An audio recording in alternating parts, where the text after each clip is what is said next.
Yeah, hi. So, in my jobs around the farm, I'm slowly moving closer and closer to the house, and generally, I've been exercising my permaculture outside there. But here's a typical example of recycling and materials that have been left around for like, I don't know, 15 years maybe even.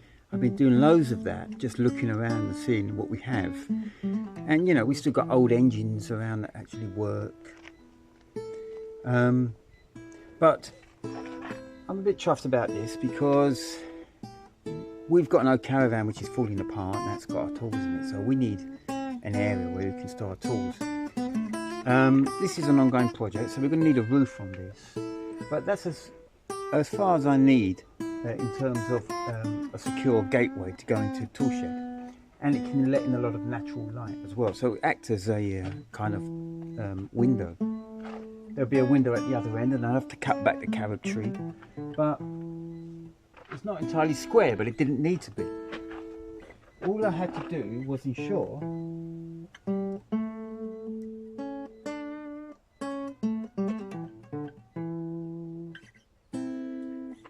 that the distance between the bottom is the same as the distance between the top. So if you can imagine, the door's actually like that. And that's because when I put the frame in separately, and I couldn't attach it to the door because it was way too much. So when I put the frame in separately, I just followed the line of the wall. None of these walls are that great. So, you're working you're working to someone else's standards, basically. So here I am, working to my own man's standards, and I'm not going to complain. I think I've done a good job. I think it works.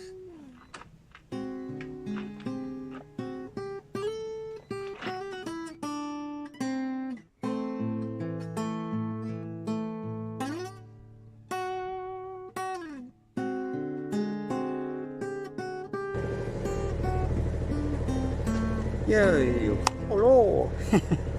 So what I'm going to show you is something very quick. Shit. I just look around the land and I know what needs to be done. I've got this whole idea about infrastructure, where to put water, where to contain things, where to secure things. And we've had this gate and gate frame made out of solid metal hanging around here for decades, and I thought, well, it's about time we made use of that, so I picked it up. And then I knew exactly where I was going to put it. This is a place where I'm going to put my carobs and bags of olives and anything else that have a value, maybe even some tools. Eventually, hopefully, I will put beagers across there and make a roof. Sorry. So I'm just going to show you some close-ups about what I've done here. It's been very difficult because it was hanging around disconnected from each other. The door hinges and also the frame are twisted a little bit, so you literally got to put it into the concrete in stages so that it holds in place, and then bend it back and then mod that in place as well. So it's been a very difficult job. I've been doing it very slowly. So at the moment I've got a big clamp up on the top there which is pulling in the metal to the concrete, and I put the concrete in about 3 or 4 days ago, so I'm hoping now the concrete is going to hold the metal which is embedded inside of it. And this is the first time I'm going to try the door to see it actually fits within the frame, but as I've been progressing upwards I've been getting my measurements correct and treble checking everything as I go along. I don't expect the door to actually fit inside the frame. I think I'm going to be out by 1 or 2 millimeters in some places. The frame is not exactly perpendicular, and that's the problem I had. But we're only talking about 1 or 2 millimeters, which a angle grinder should be able to take off.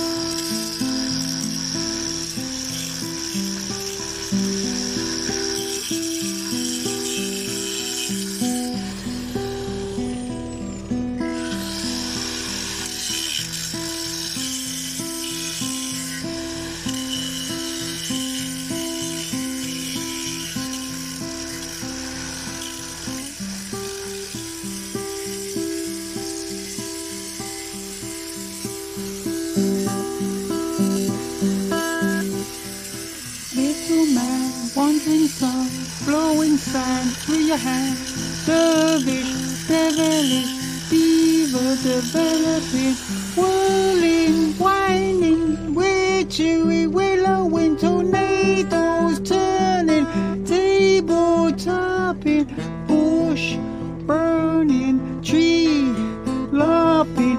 Give me your sheep, give me your homes, bow to my feet, hearken your moans, render your bones to the eternal high.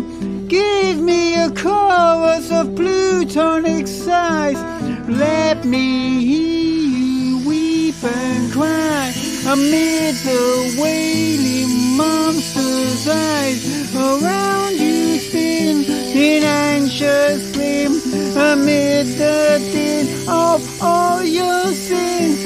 Meet your maker, the grimmest reaper. Come to me, you utter faker.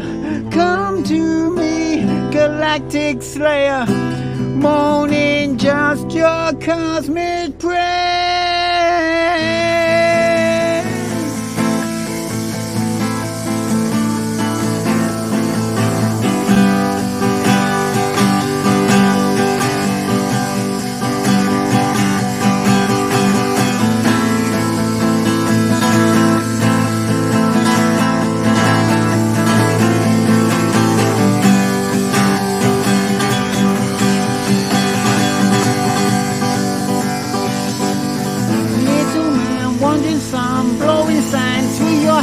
Dervish, devilish, fever developing, whirling, winding, witchery, willowing, tornadoes turning, tables topping, bush burning, tree lopping. Give me your sheep, give me your home, back to my feet, hearken your moans, render your bones to the eternal high.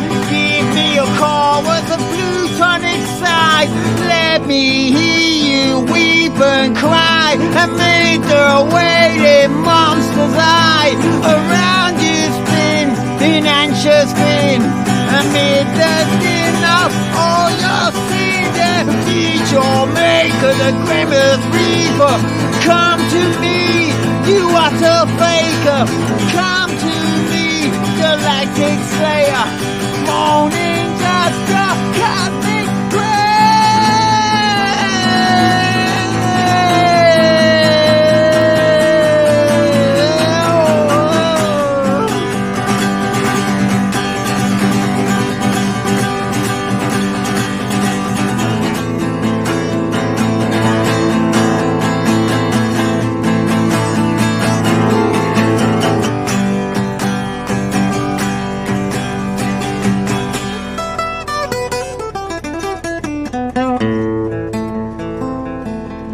Big problems. So it's so tight that what's actually stopping it from closing now is the locking mechanism itself, because if I was the actual door is tight itself onto the frame, but now you've got this locking mechanism in there which adds at least another 2-3 millimeters on the inside of both the frame and the door, so that's less play I've got. So I'm going to have to do something with the locking mechanism, and I may have to just grind it down as well by a millimeter or so. But for now, I think you've seen enough dust. Well, this is extraordinary. So I can't grind down this because this has got all the gizmos in there, the screws and everything else that's making sure that this works. But if I look at the other side, by applying heat and trying to grind that down, it's just sprung out because I've basically taken the heads off the screws. Here we are. So I think I'm just going to remove that altogether and see what it looks like. There's that bit. I literally had to, there we are. Well, I didn't need that part, did I? Let's be frank. Now this next part is dangerous, and you don't do this unless you're confident, but I've taken the guard off this so I can put a bigger wheel on it and just make sure I get a nice job on the grinding, and then that should really be it. Okay, it's done. I had to widen this hole in this direction. You can see I've caused a little bit of wear and tear, but it doesn't matter. It works.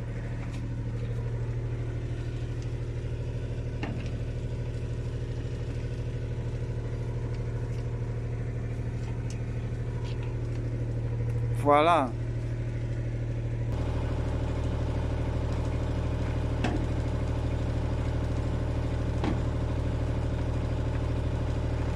And there we have it.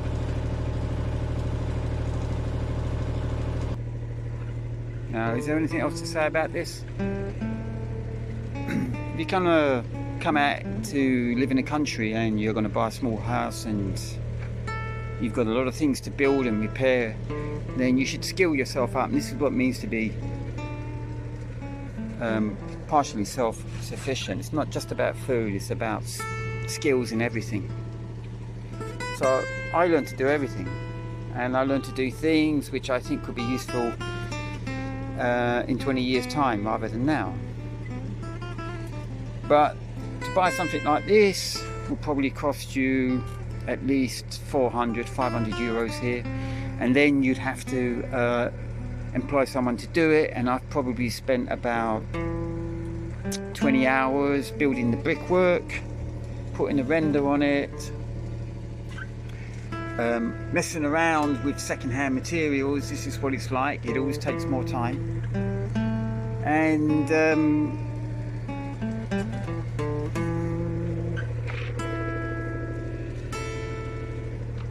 then probably giving it a coat of paint afterwards, because that's really important if you're doing something for a client.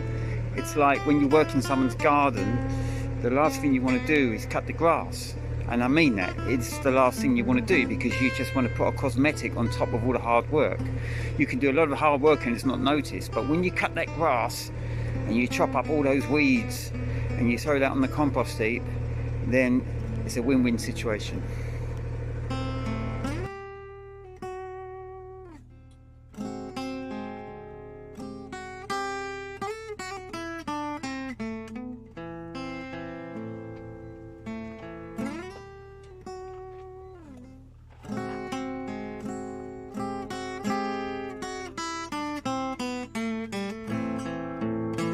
The last couple of years I've been finding loads of stuff and just using it. Paint, varnishes, old brushes, wood, metal, fencing materials, goes on and on and on. Pillars,